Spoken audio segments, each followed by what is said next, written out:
À 10 heures du matin, le 16 novembre 1944, le soldat de première classe Eddie Miller était allongé face contre terre dans la boue gelée de la forêt de Hurtgen, souhaitant être n'importe où ailleurs sur Terre. La forêt de Hurtgen n'était pas qu'une simple forêt. C'était une usine conçue pour tuer des Américains. Les arbres étaient de grands pins sombres qui poussaient si près les uns des autres qu'ils bloquaient le ciel, transformant le plein midi en un crépuscule permanent. Le sol était un tapis d'aiguilles en décomposition et de boue qui aspirait la chaleur directement à travers vos bottes. Il faisait froid, humide, et le silence était terrifiant. Le seul son était le craquement occasionnel d'une branche d'arbre cédant sous le poids de la neige. Un son qui faisait sursauter chaque homme de l'escouade parce qu'il ressemblait exactement au tir d'un fusil Mauser allemand dans la brume. Miller était l'éclaireur de l'escouade Baker. Son travail consistait à marcher en tête, trouver l'ennemi et ne pas se faire tuer. C'était le pire boulot de l'armée, et il portait le mauvais outil pour ça. Alors que le reste de l'escouade portait des fusils M1 Garand, capables d'atteindre une cible à 500 mètres, Miller portait un fusil à pompe Winchester modèle 12. C'était le même fusil de tranchée qui avait terrifié les Allemands pendant la Première Guerre mondiale. Une bête à pompe à tir continu, capable de nettoyer un bunker en quelques secondes. Dans un couloir étroit ou une tranchée, c'était le roi. Mais ici, dans les interminables corridors gris de la forêt, on aurait dit un jouet. Le problème, c'était la géométrie des bois. Les arbres créaient de longs couloirs de tir étroits. On pouvait voir un homme se déplacer à 100 mètres, glissant entre les troncs comme un fantôme. À cette distance, le fusil à pompe de Miller était inutile. Il était chargé avec de la chevrotine 00, 9 gros plombs de plomb dans chaque cartouche.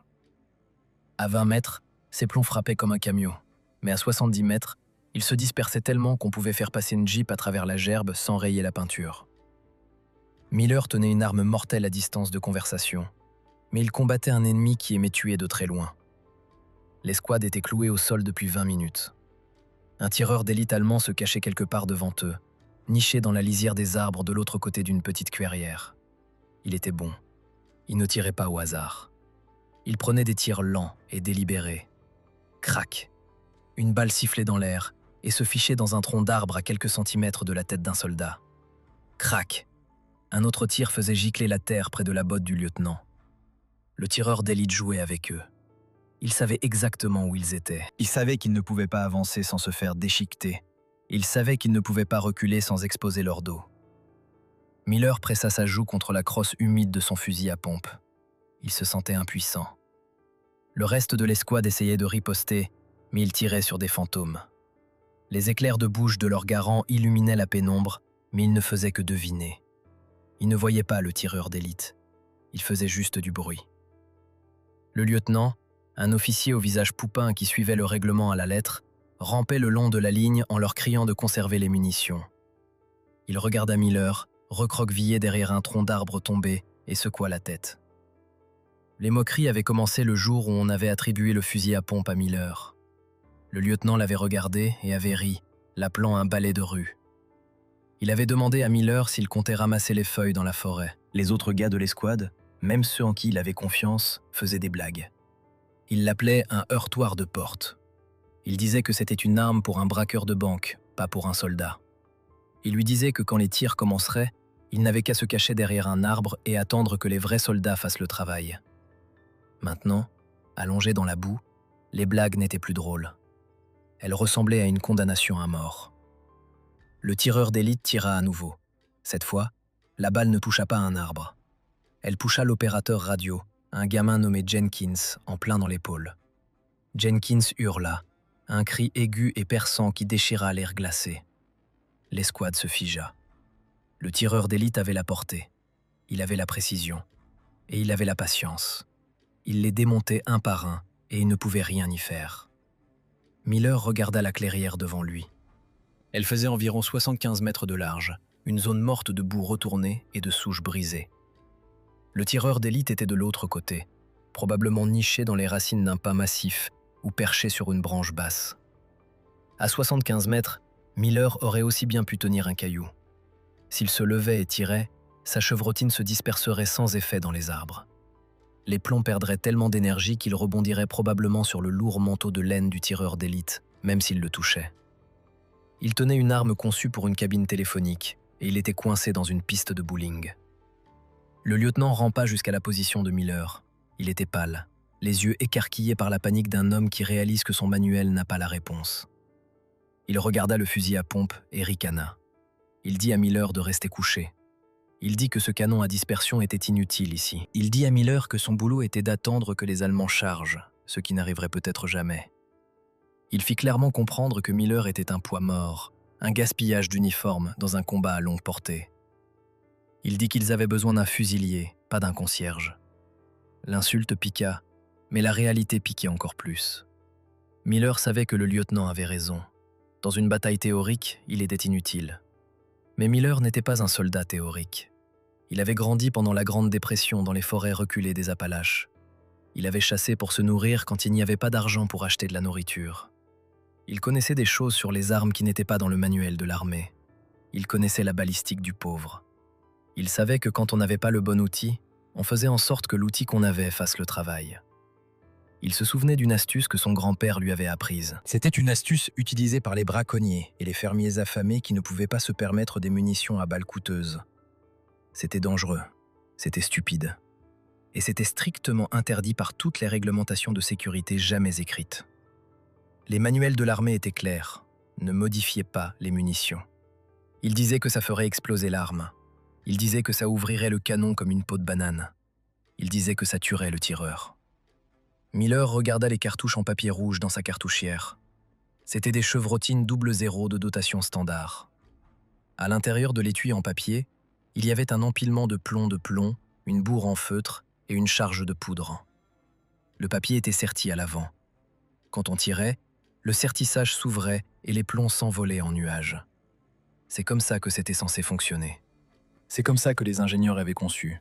Mais Miller tendit la main vers sa botte et en sortit son couteau de tranchée. La lame en acier était terne et tachée, mais elle était assez aiguisée. Il regarda le lieutenant, qui était occupé à essayer de bander l'opérateur radio. Personne n'en regardait. Personne ne se souciait de ce que le tireur au fusil à pompe inutile faisait. Miller attrapa une cartouche de sa ceinture.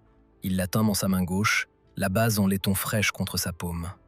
Il plaça la lame du couteau contre l'étui en papier, en plein milieu, juste en dessous de l'endroit où se trouvait la bourre. Il ne voulait pas couper de part en part, ça aurait répandu la poudre et ruiné la cartouche. Il devait faire une coupe chirurgicale. Il pressa le couteau dans le papier ciré épais, tournant la cartouche lentement. Il entaillait l'étui. Il créait un point de faiblesse. Il grava un anneau tout autour de la cartouche, tranchant la majeure partie du papier, mais en laissant juste assez pour la maintenir ensemble. La logique reposait sur une physique simple, même si ça semblait insensé. En coupant la cartouche en deux, il changeait la façon dont elle réagissait à l'explosion. Quand la poudre s'enflammait, la force ne pousserait pas simplement la bourre et les plombs vers l'avant. Elle pousserait toute la moitié avant de la cartouche vers l'avant. L'étui en papier se séparerait au niveau de la ligne de coupe. Au lieu d'un nuage de plomb épars sortant du canon, un cylindre solide de papier, de feutre et de plomb sortirait d'un seul bloc. Il agirait comme une balle pleine. Il ne se disperserait pas. Il volerait comme un caillou. On appelait ça une cartouche coupée. Dans les campagnes reculées, on l'utilisait pour transformer un fusil à oiseau en carabine à chevreuil. Mais ici, ce n'était pas la campagne. C'était un Winchester modèle 12, une arme militaire à haute pression. Si la cartouche coupée se coinçait dans le canon, l'arme lui exploserait au visage. Si la pression montait trop haut, la culasse se briserait. C'était un pari. Il misait ses yeux, ses mains et sa vie sur une astuce que les experts qualifiaient de suicidaire. Miller regarda la cartouche. Elle avait l'air déformée. Le papier était déchiqueté là où il l'avait coupé. Elle avait l'air cassée. Si le lieutenant la voyait, il le ferait passer en cour martiale sur le champ. Mais Miller regarda de l'autre côté de la clairière. Il vit la bouffée de fumée du fusil du tireur d'élite. Un autre tir, un autre juron de l'escouade. Le tireur d'élite n'allait pas s'arrêter tant qu'ils ne seraient pas tous morts. La méthode réglementaire ne fonctionnait pas. La méthode sûre les faisait tuer. Miller fit son choix. Il actionna la culasse de son fusil à pompe, éjectant la cartouche parfaitement bonne et réglementaire qui était dans la chambre. Elle atterrit dans la boue avec un petit bruit sourd. Il prit la cartouche mutilée, dangereuse, interdite, et la glissa soigneusement avec le pouce dans le port d'éjection ouvert. Il la poussa doucement, s'assurant que la coupe ne se séparait pas trop tôt. Elle glissa dans la chambre. Il poussa la culasse vers l'avant. Clic-clac. Le verrou se verrouilla. L'arme avait une sensation différente maintenant. Ce n'était plus un fusil à pompe, c'était un lance-grenade. C'était une bombe artisanale avec une gâchette. Miller essuya la sueur de ses yeux. Il vérifia la sûreté. Il était sur le point de faire quelque chose d'incroyablement stupide. Il était sur le point d'essayer de tirer sur un tireur d'élite avec une arme qui n'était pas censée toucher une grange à cette distance. Le lieutenant avait tort. Il n'était pas un concierge. Il était un mécanicien, et il venait d'annuler la garantie. Pour comprendre pourquoi le soldat Miller était sur le point de risquer de se faire exploser les mains, il faut comprendre l'anatomie précise d'une cartouche de fusil à pompe. En 1944, la chevrotine militaire standard ne ressemblait pas aux munitions en plastique haute technologie que nous avons aujourd'hui. Elle était faite de papier ciré épais avec une base en laiton. À l'intérieur de ce tube en papier, il y avait un empilement de bourre en feutre et 9 gros plombs de plomb. Quand on a tiré normalement, l'explosion de la poudre poussait les bourres vers l'avant, qui poussait les plombs vers la sortie. Le sertissage au bout de la cartouche se dépliait, et les plombs quittaient le canon comme un essaim d'abeilles furieuses. Ils commençaient à se disperser à la milliseconde où ils touchaient l'air libre. Le temps qu'ils parcourent 70 mètres, cet essaim faisait 6 mètres de large. C'était parfait pour toucher une cible en mouvement, mais ça n'avait aucune puissance d'arrêt à longue portée. Miller était assis là dans la boue, tenant son couteau de tranchée contre l'étui en papier ciré. Il n'essayait pas d'aiguiser les plombs. Il pratiquait une chirurgie sur l'étui lui-même. Il pressa la lame dans le papier en plein milieu de la cartouche, entre la charge de poudre et la coupelle de plomb. Il fit tourner la cartouche lentement contre la lame. Il devait être précis. S'il coupait trop profond, il trancherait complètement le papier, et la cartouche tomberait en morceaux dans ses mains, répandant la poudre dans la boue humide. S'il ne coupait pas assez profond, l'astuce ne marcherait pas. Le papier ne se séparerait pas, et il tirerait juste un autre nuage inutile de plomb. Il devait l'entailler parfaitement. Il créait une perforation comme la bande d'ouverture sur un paquet de cigarettes. L'idée était simple, mais terrifiante. Quand l'amorce enflammait la poudre, la pression à l'intérieur de la cartouche montait instantanément en flèche. Normalement, cette pression ne faisait que pousser la charge vers l'avant, mais avec la cartouche coupée, la pression déchirerait l'étui en papier au niveau de la ligne qu'il venait de graver. Toute la moitié avant de la cartouche, le tube en papier, les bourres en feutre et les 9 plombs se détacheraient de la base en laiton. Ils ne sortiraient pas en pièces séparées. Ils sortiraient comme un seul projectile solide. C'était la balle du pauvre. Ça transformait un fusil à pompe d'un tuyau d'arrosage en une lance à incendie. Au lieu de lancer une poignée de gravier, on lançait une brique solide. Mais le danger était réel. Le Winchester Model 12 était conçu pour supporter une certaine quantité de pression. Quand on tirait une cartouche coupée, la courbe de pression sortait des limites. On forçait un morceau de la cartouche qui n'était pas censé bouger à traverser un canon en acier plus étroit qu'un col de chemise neuve. Si l'étui en papier se dilatait trop, il pouvait se coincer dans le canon. Si ça arrivait, l'arme ne s'arrêterait pas simplement de fonctionner. Elle deviendrait une bombe artisanale. Le canon s'ouvrirait comme une peau de banane, emportant la main gauche de Miller et la moitié de son visage avec. Le lieutenant vit ce que Miller faisait. Il rampa vers lui, le visage barbouillé de boue et de fureur. Il attrapa l'épaule de Miller et lui siffla dessus. Il lui dit qu'il allait ruiner l'arme. Il cita le manuel de campagne chapitre et verset sur les modifications non autorisées. Il dit que si Miller appuyait sur cette gâchette, il passerait en cour martiale pour destruction de propriété gouvernementale.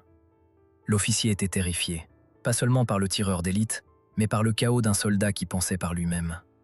Il voulait de l'ordre. Il voulait que Miller tire des munitions standards, même si c'était inutile, parce que c'est ce que le règlement disait de faire.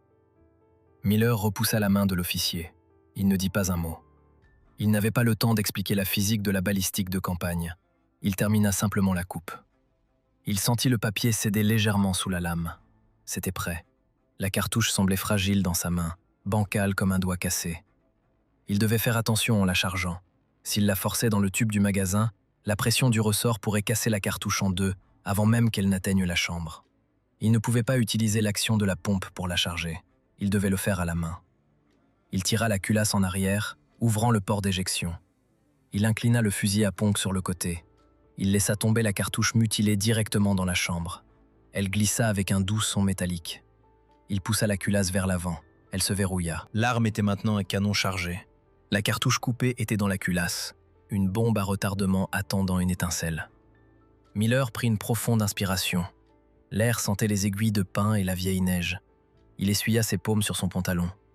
Il savait qu'il n'avait qu'un seul tir.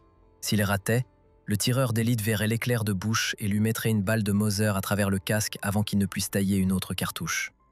Si l'arme explosait, eh bien, au moins il n'aurait plus à se soucier du tireur d'élite. Il vérifia la sûreté. Il la désengagea. Il se releva de derrière le tronc. Le mouvement était lent, délibéré.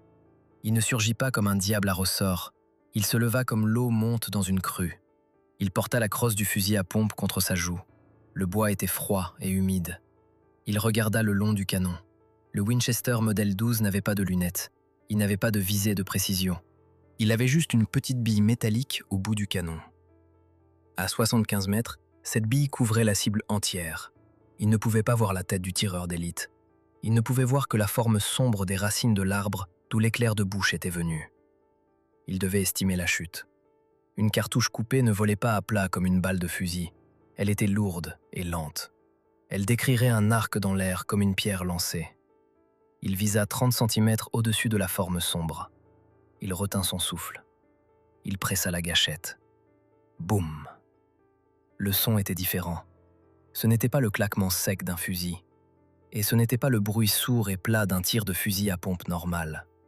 C'était un rugissement profond et guttural qui résonna à travers les arbres, comme le tonnerre. Le recul fut violent. L'arme s'écrasa dans l'épaule de Miller avec une violence à laquelle il ne s'attendait pas. On aurait dit qu'il avait tiré un obus de mortier. Le canon bondit de 15 cm en l'air. La fumée s'échappait du port d'éjection, lui piquant les yeux. Mais en face, la physique de la cartouche coupée faisait son œuvre. Le projectile ne se dispersa pas. L'étui en papier maintint les plombs ensemble en un point serré et furieux. Il bascula légèrement en vol, vrombissant dans l'air glacé comme une scie circulaire. Il parcourut les 75 mètres en une fraction de seconde. Il se moquait du vent. Il se moquait des brindilles sur son chemin. C'était 30 grammes de plomb se déplaçant à la vitesse du son. Le tireur d'élite ne le vit jamais venir. Il regardait à travers sa lunette, attendant qu'un casque pointe. Il pensait probablement que le tireur américain en fusil à pompe avait raté d'1 kilomètre. Il pensait probablement que le grand boom n'était que du bruit. Puis le marteau le frappa. L'impact fut absolu. La cartouche coupée frappa la racine de l'arbre juste devant le visage du tireur d'élite, brisant le bois et envoyant un nuage d'écharde dans ses yeux. Mais la masse principale du projectile continua sa course. Elle frappa le tireur d'élite en pleine poitrine. Elle ne fit pas un petit trou net comme une balle de fusil. Elle le frappa comme une masse. La force du coup le souleva de sa cachette. Il fut projeté en arrière, son fusil volant de ses mains. Il s'écrasa contre le tronc du pin derrière lui et glissa vers le bas, laissant une large traînée rouge sur l'écorce. Il ne cria pas, il ne bougea pas. Il avait simplement disparu, effacé de la bataille. Le silence revint dans la forêt. Il fut soudain et pesant. L'escouade fixa la lisière des arbres. Ils attendirent le claquement du Mauser. Ils attendirent que le tireur d'élite réapparaisse, mais rien ne bougea. Les seuls sons étaient le bourdonnement dans les oreilles de Miller et le doux sifflement de la neige tombant des branches, secouée par la détonation. Le lieutenant releva lentement la tête.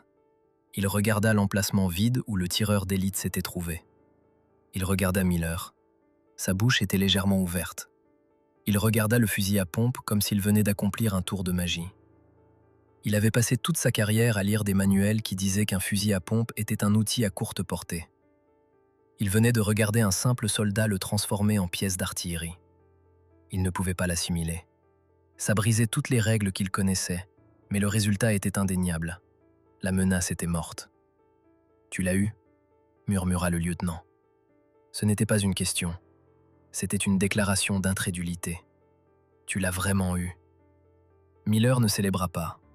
Il se rassit derrière le tronc et actionna la culasse en arrière. La base en laiton vide de la cartouche s'éjecta. Il regarda la chambre. L'arme était intacte. Le canon ne s'était pas ouvert. Il laissa échapper un souffle. Il avait l'impression de l'avoir retenu pendant 1 heure. Il avait parié et gagné. Mais la forêt n'en avait pas fini avec eux.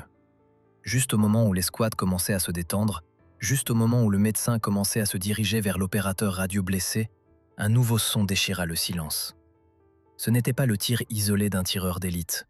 C'était le son mécanique déchirant d'une mitrailleuse lourde. Zip, zip, zip, zip. Les balles déchiquetèrent le tronc contre lequel Miller était appuyé, envoyant des éclats de bois voler dans son visage. L'escouade se jeta à terre à nouveau. Ce n'était plus un seul tireur. Le tireur d'élite n'avait été que l'appât. Il avait été l'observateur. Son travail était de les clouer au sol et de les faire se figer. Maintenant qu'ils étaient coincés, le gros calibre était arrivé. À travers les arbres, Miller vit du mouvement. Un semi-chénier allemand Hanomag fonçait à travers les broussailles à environ 100 mètres. C'était une bête d'acier peinte en camouflage avec une mitrailleuse MG42 montée à l'avant. La scie à os d'Hitler balayait le terrain, arrosant de plomb la ligne américaine. Les balles claquaient au-dessus de leur tête comme des fouets furieux. Le lieutenant hurlait des ordres, mais ils étaient noyés par le rugissement de la mitrailleuse. L'escouade était en difficulté. Leurs fusils pouvaient toucher l'infanterie, mais ils ne pouvaient pas percer le blindage incliné du semi-chenillé. Ils avaient besoin d'un bazooka, mais l'équipe du bazooka était à 1,5 km derrière. Ils étaient seuls, et le mitrailleur allemand était protégé par un bouclier en acier. Il était invulnérable aux tirs d'armes légères. Miller regarda son fusil à pompe. Il regarda son couteau. Il réalisa avec un sentiment de nausée au creux de l'estomac que son travail n'était pas terminé. L'astuce de la cartouche coupée avait fonctionné sur un homme. Maintenant, il devait voir si ça fonctionnerait sur une machine. Il attrapa une autre cartouche. Il attrapa son couteau. Ses mains tremblaient plus fort maintenant. Les balles de la mitrailleuse se rapprochaient. Elles marchaient vers sa position. Il devait tailler une autre fusée en papier. Et cette fois, il devait le faire pendant que le monde explosait autour de lui. Le lieutenant le regarda. L'officier ne cita pas le manuel cette fois. Il ne menaça pas d'une cour martiale. Il regarda simplement Miller avec des yeux désespérés. « Refais-le » hurla le lieutenant par-dessus le bruit. « Quoi que tu viennes de faire, refais-le » Miller se remit à couper. Le papier semblait plus épais cette fois. Le couteau semblait plus émoussé. Le semi-chenillé allemand approchait en cliquetant, ses chenilles broyant la boue gelée. Le monstre arrivait, et Miller était le seul à avoir une balle en argent. Il l'appelait la scie circulaire d'Hitler. Ça ne ressemblait pas à un fusil, ça ressemblait à de la toile qu'on déchire. Quand elle ouvrait le feu, l'air dans la forêt de Hürtgen se solidifiait de plomb. Les balles ne faisaient pas que toucher des cibles. Elles sciaient des arbres aussi épais que la taille d'un homme. Les balles ne faisaient pas que toucher des cibles. Elles dévoraient l'environnement. Des arbres aussi épais que la taille d'un homme étaient sciés en deux. Le sol bouillonnait sous les impacts. C'était une tempête de plomb qui supprimait tout instinct sauf l'envie de creuser un trou jusqu'au centre de la terre. Miller était accroupi derrière son tronc, ses mains travaillant frénétiquement sur la deuxième cartouche. C'était le scénario cauchemardesque. Un tireur d'élite est un instrument de précision.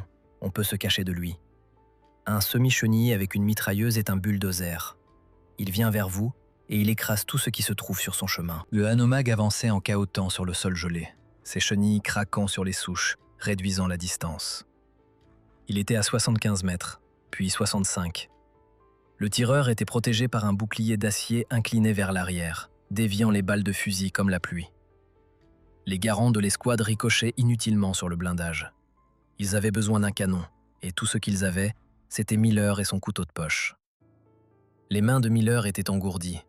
Le couteau glissait contre la cire lisse. Il essayait de réaliser une chirurgie délicate à l'intérieur d'un sèche-linge rempli de cailloux. S'il coupait trop profond, la cartouche se désintégrerait dans ses mains. S'il ne coupait pas assez profond, elle ne ferait qu'érafler la peinture. Il n'avait qu'une seule chance. S'il ne coupait pas assez profond, la cartouche tirerait normalement, et la grenaille ne ferait qu'érafler la peinture du semi-chenillé. Il essayait de réaliser une chirurgie délicate, assis à l'intérieur d'un sèche-linge rempli de cailloux. Il termina la coupe. La cartouche semblait bancale, la moitié avant menaçant de tomber. Il la traita comme un œuf fragile.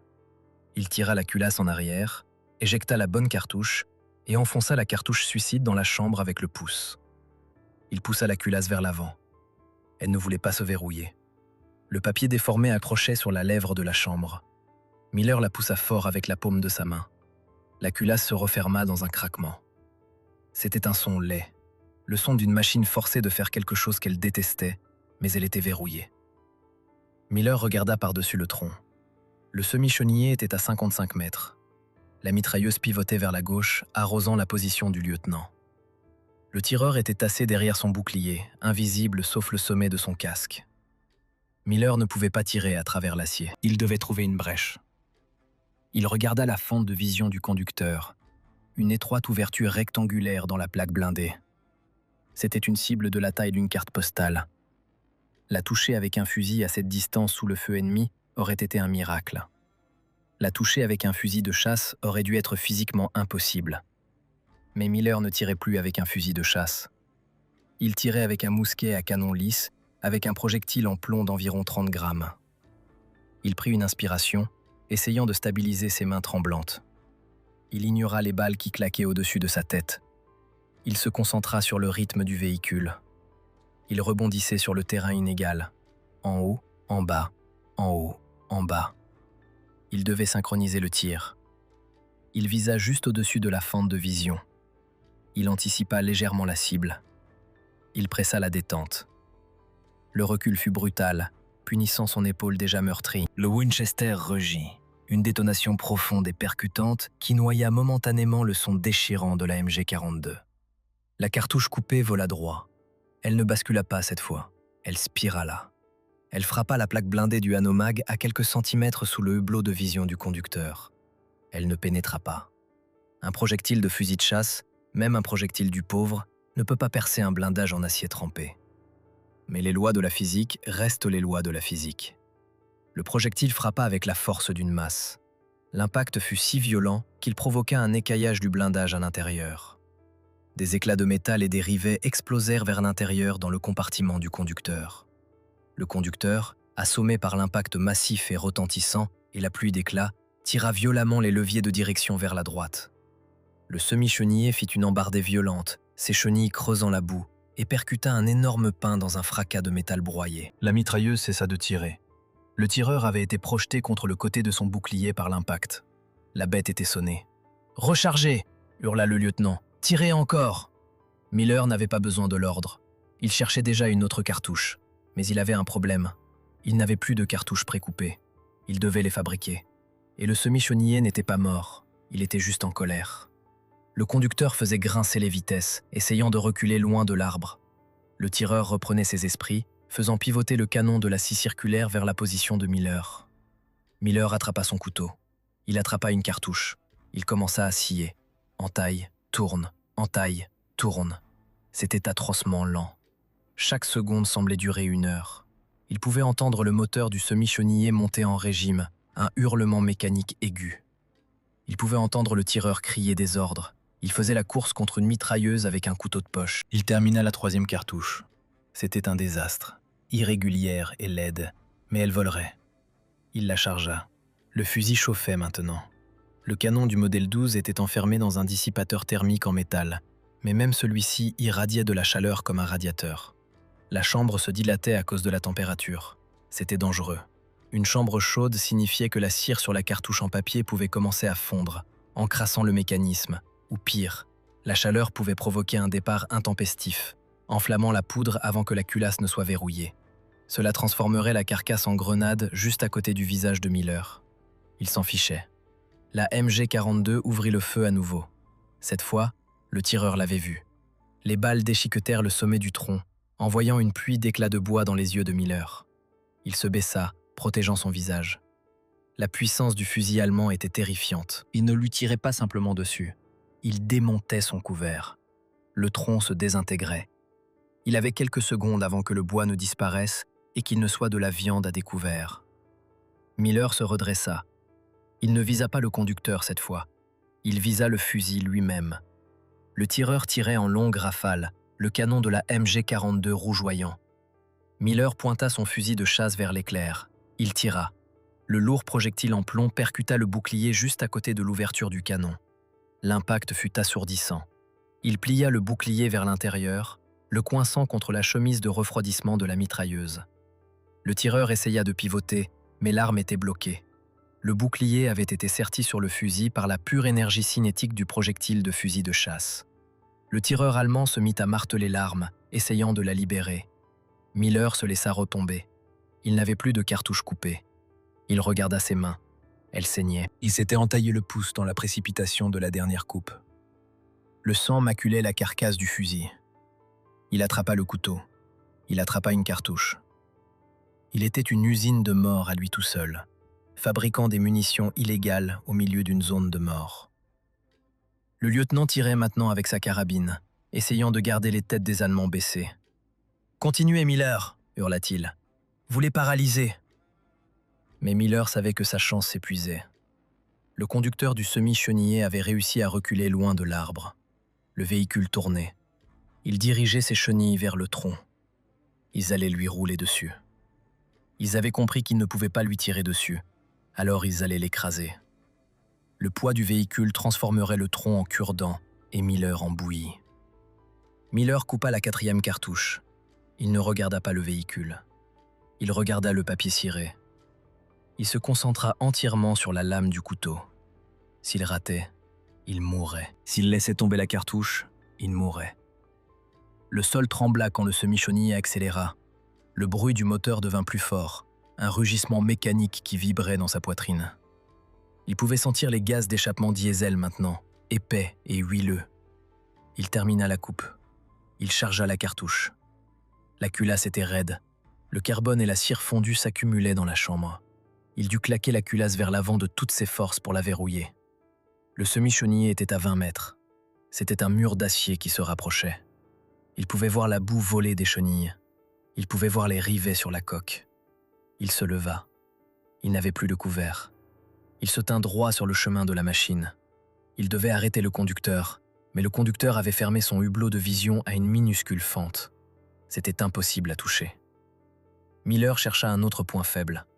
Il vit le commandant. Le commandant allemand avait sorti sa tête de la trappe supérieure pour guider le conducteur, parce que le hublot de vision était trop restreint. Il portait un casque audio et regardait vers le bas en direction du conducteur, criant des ordres. Miller leva le Winchester à 15 mètres, à bout portant. Le commandant leva les yeux. Il vit l'Américain debout avec le fusil à pompe. Il vit le trou noir du canon. Il tendit la main vers son arme de poing. Miller tira. La cartouche coupée frappa le commandant à l'épaule. Elle ne fit pas simplement une blessure. La masse du projectile transféra toute son énergie instantanément. Elle fit tournoyer l'homme comme une poupée de chiffon et le projeta hors de la trappe. Il atterrit sur le pont moteur et roula au sol. Le conducteur, entendant le cri et ayant perdu son commandant, paniqua. Il écrasa les freins. Le semi-chenillé dérapa et s'arrêta à seulement 3 mètres du tronc. Les chenilles labourèrent la terre, projetant des nuages de boue gelée sur les bottes de Miller. Le véhicule cala, le moteur tout sauta et mourut. Le silence revint dans la forêt, brisé seulement par le sifflement du canon de mitrailleuse surchauffée et la respiration lourde de l'escouade américaine. Miller se tenait là, son fusil de chasse pointé sur le monstre d'acier. Il actionna la pompe. La douille vide s'envola. Il n'avait pas d'autre cartouche coupée prête. Il était à vide. Il maintint le fusil stable, priant pour que le conducteur n'essaie pas de redémarrer le moteur. La porte arrière du semi-chenillé s'ouvrit brusquement. 2 fantassins allemands en sortirent en trébuchant, les mains levées bien haut en l'air. Ils toussaient à cause des fumées et étaient terrifiés. Ils avaient été à l'intérieur d'une boîte en métal qui était martelée par ce qu'ils croyaient être un canon anti-char. Ils ne savaient pas que c'était un seul homme avec un fusil de chasse. Ils savaient juste que leur commandant avait disparu. Leur fusil était bloqué et leur blindage résonnait comme une cloche d'église. Miller ne baissa pas le fusil. Il le garda braqué sur eux. Son cœur battait contre ses côtes comme un oiseau pris au piège. Il regarda le lieutenant. L'officier fixait le semi-chenillé, puis Miller. Il regarda le tas de copeaux de papier sur le sol à côté du tronc de Miller. Il regarda le couteau ensanglanté planté dans le bois. Le lieutenant s'approcha des prisonniers et leur fit signe de se mettre au sol. Puis il s'approcha de Miller. Il tendit la main et toucha le canon du Winchester. Il retira sa main instantanément. C'était brûlant. « Comment vous appelez ça ?» demanda le lieutenant, montrant le couteau et les copeaux. « Expédient de terrain, mon lieutenant », croassa Miller. Sa voix semblait détruite, sa gorge à vif à cause de la fumée âcre de la poudre. « Expédient de terrain », répéta le lieutenant. Il regarda le blindage cabossé du semi-chenillé. Il regarda le tireur d'élite mort à la lisière des arbres. Il secoua la tête. « Moi, j'appelle ça un miracle. Mais si jamais vous dites au colonel que je vous ai laissé faire ça, je vous traiterai de menteur. » Miller s'assit sur le tronc. Ses jambes lâchèrent. L'adrénaline retombait, le laissant tremblant et glacé. Il regarda son fusil de chasse. La carcasse était tachée de carbone. Le bois était éraflé. Il avait l'air d'avoir traversé une guerre. Il vérifia la chambre. Elle était vide. Il tâta ses poches. Il lui restait 2 cartouches. Il ramassa le couteau. Il essuya la cire et le plomb de la lame sur son pantalon. Il le replia et le remit dans sa botte. Il espérait ne plus jamais avoir à refaire ça. Chaque fois qu'il avait appuyé sur la détente avec une cartouche coupée, il avait eu l'impression de jouer au dé avec le diable. Mais il savait aussi que s'il ne l'avait pas fait, ils seraient tous morts. L'escouade se rassembla autour du semi-chenillé. Ils regardaient les impacts. Ils touchaient les bosses dans l'acier, là où les projectiles avaient frappé. Ils chuchotaient entre eux. Ils regardaient Miller avec une expression nouvelle. Ce n'était plus de la moquerie, c'était de la peur. Il réalisait que le gars discret des Appalaches connaissait des choses sur la violence qu'on n'enseignait pas à l'instruction. Il réalisait qu'il ne portait pas un fusil à oiseau. Il portait un résolveur de problèmes. Mais la guerre n'était pas finie. La forêt de Hurtgen s'étendait sur des kilomètres. Il y avait d'autres tireurs d'élite. Il y avait d'autres semi-chenillés. Et Miller n'avait presque plus de munitions. Il regarda la bandoulière du commandant allemand mort. Elle était pleine de chargeurs de MP40, inutiles pour lui. Il avait besoin de cartouches de calibre 12, et il en avait besoin vite. Car alors que le soleil commençait à descendre sous la cime des arbres, projetant de longues ombres noires sur la neige, Miller entendit un son qui lui glaça le sang. C'était le bruit d'un autre moteur, un moteur plus gros. Le grondement profond et guttural d'un char tigre. Le semi-chenillé avait été l'éclaireur. Le blindage lourd arrivait, et une cartouche coupée pouvait cabosser un semi-chenillé. Mais contre un tigre, ce serait comme lancer une boulette de papier mâché contre un cuirassé. Miller regarda son fusil de chasse. Il regarda le lieutenant. « Il faut bouger », dit Miller. « Maintenant !» Le lieutenant ne discuta pas. Il ne consulta pas la carte. Il hocha simplement la tête. L'escouade se forma, passant devant le véhicule détruit, s'enfonçant plus profondément dans les bois sombres. Miller reprit la tête. Il marchait avec le fusil de chasse tenu en travers de la poitrine, le pouce sur la sûreté. Il était fatigué. Il avait froid, mais il était vivant. Et tant qu'il avait un couteau et une cartouche, il avait une chance. La retraite de la forêt de Hurtgen fut un brouillard d'épuisement et de froid. L'escouade Baker s'enfonça plus profondément dans les arbres, mettant de la distance entre eux et le grondement du char tigre. Ils marchaient en silence, enjambant les racines gelées, leur souffle fumant dans le crépuscule. Mais le silence était différent maintenant. Ce n'était pas le silence lourd et terrifié d'hommes qui se sentaient impuissants. C'était le silence concentré d'hommes qui avaient vu un miracle et ne voulaient pas en parler de peur qu'il ne se reproduise pas. Il regardait Miller marcher en tête. Il regardait le fusil de chasse cabossé dans ses mains. Il ne ressemblait plus à un jouet. Il ressemblait à une baguette magique qui avait transformé une situation désespérée en un tas de ferrailles. Quand ils atteignirent enfin les lignes américaines, le contre-coup de l'adrénaline frappa Miller comme un coup physique. Ses mains se mirent à trembler si fort qu'il ne pouvait pas détacher la jugulaire de son casque. Il s'assit dans un trou de combat, fixant le Winchester modèle 12. La carcasse était encroûtée de carbone et de poudre non brûlée. Le dissipateur thermique était déformé, légèrement tordu par la température intense du tir rapide. Le bois de la crosse était éraflé, là où il avait cogné contre son équipement. Mais le fusil était encore en un seul morceau. Il n'avait pas explosé. Il ne s'était pas ouvert. Il avait tenu le coup juste assez longtemps pour leur sauver la vie. Le lieutenant passa plus tard dans la nuit. Il ne rédigea pas de rapport sur les cartouches coupées. Il ne mentionna pas les munitions de fortune dans le journal officiel. Il savait que s'il le mettait par écrit, un colonel dans un bureau chauffé le lirait et exigerait une cour martiale. L'armée n'aime pas quand on enfreint les règles, même si enfreindre les règles fonctionne. Alors le lieutenant écrivit simplement que l'escouade avait engagé un semi-chenillé avec des armes légères et neutralisé l'équipage. C'était un mensonge, mais c'était le genre de mensonge que les soldats racontent pour protéger les hommes qui font le sale boulot. La légende de la cartouche coupée n'entra pas dans les livres d'histoire officiels, mais elle se propagea dans les rangs comme une histoire de fantôme. Les soldats en chuchotaient dans les files d'attente de la cantine et les postes de secours. Ils parlaient de la cartouche entaillée ou du projectile du pauvre. Ils partageaient la technique comme une recette secrète. C'est devenu un savoir de tranchée transmis de vétérans à recrues. Ils expliquaient que si on était désespéré, si on était seul, et si on était prêt à risquer ses mains, On pouvait transformer un fusil de chasse en carabine avec rien d'autre qu'un couteau de poche. Mais l'histoire venait toujours avec un avertissement. Il prévenait les jeunes du danger. Ils expliquaient que quand on coupe la douille, on perturbe la pression interne de la cartouche. Un canon de fusil de chasse est fin. Il est conçu pour une basse pression. Quand on tire une cartouche coupée, la pression monte en flèche parce que le projectile est plus lourd et crée plus de friction. Si le canon a un point faible ou si la cartouche se dilate trop, le métal cède.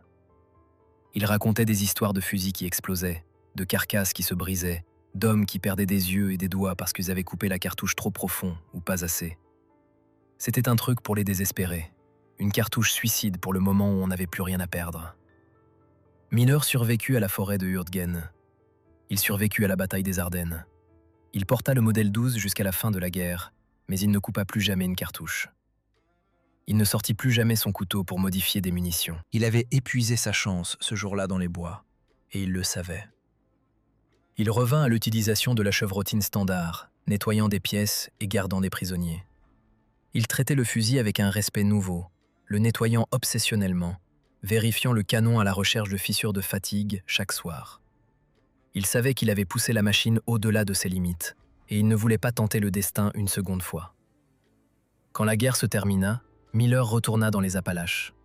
Il rangea son uniforme dans une malle et retourna travailler dans les mines de charbon. Il ne parlait pas de la guerre. Il ne rejoignit pas les anciens combattants. Il voulait juste être tranquille. Il voulait oublier le son des arbres qui craquaient dans le froid, mais il garda le fusil de chasse.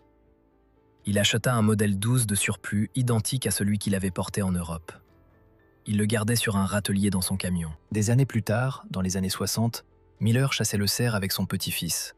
Le garçon tenait une boîte de projectiles de fusil de chasse moderne, des douilles en plastique, des projectiles en plomb rayés conçus pour la sécurité et la précision.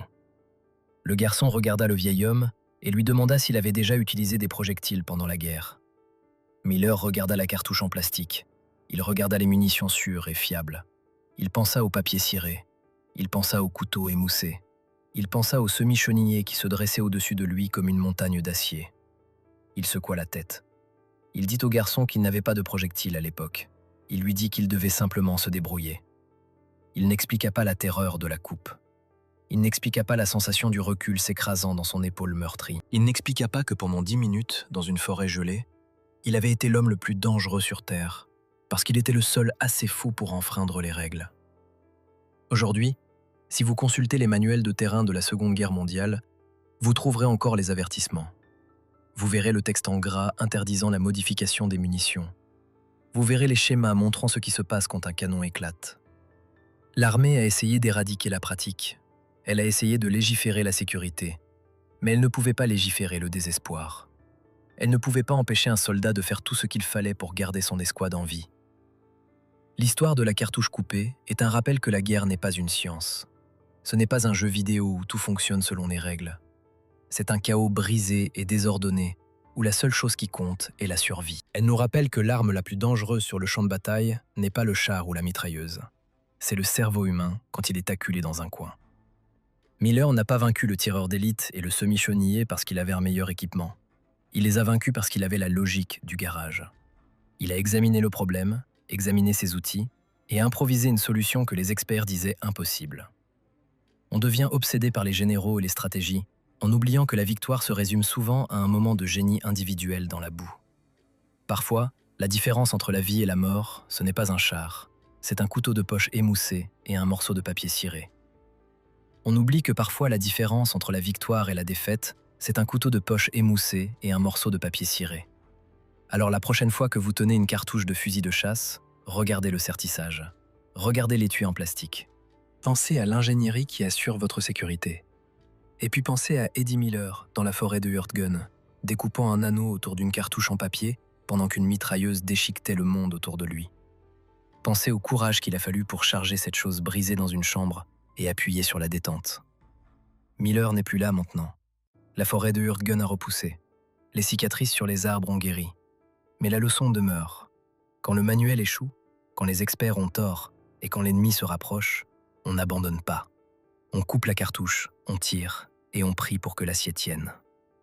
Si cette histoire de la roquette en papier qui a tué un tireur d'élite vous a époustouflé, Rendez-nous service et écrasez ce bouton j'aime. Cela nous aide à trouver d'autres légendes oubliées dans les archives. Abonnez-vous à la chaîne pour ne pas manquer notre prochaine plongée en profondeur dans l'histoire qu'on a laissée en dehors des manuels scolaires. Et dites-nous en commentaire, avez-vous déjà entendu parler de l'astuce de la cartouche coupée par votre grand-père? Nous les lisons tous, sans exception. Merci d'avoir regardé. Merci de vous souvenir de l'escouade.